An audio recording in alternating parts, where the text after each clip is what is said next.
No, we've been reporting on those tragic wildfires in Hawaii. I know a lot of us have memories of traveling to Maui. Sadly, the island will never be the same again. We know that nearly 100 people have died. More than 2,200 buildings, including a lot of homes, have been destroyed.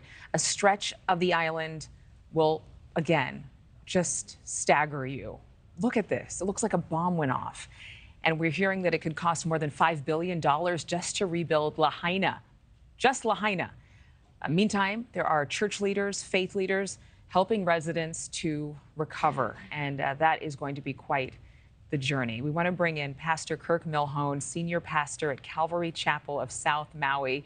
Thank you so much for being with us. I know that for those who have lost everything, maybe only have the clothes on their backs, there are a lot of questions. There could be a lot of anger, sadness, grief, questions about who and who survived, really. What are you telling members of your church and those who have come to your church for comfort? Yeah, thank you for having me on. These are hard questions to answer. What we like to share with people is God is good, and He is a loving presence for those who have gone such tragedy. We had people sitting in the front row of our church on Sunday who had lost close family members. And I tried to bring them back to the 23rd Psalm, that God is our shepherd.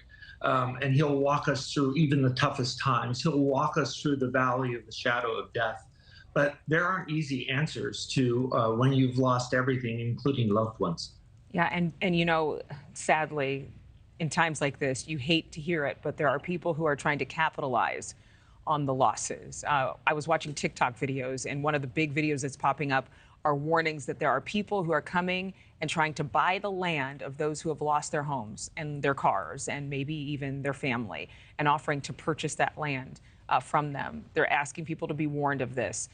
Is there a warning that you would put out, or some wisdom, some counsel that you would provide for families that are going through that?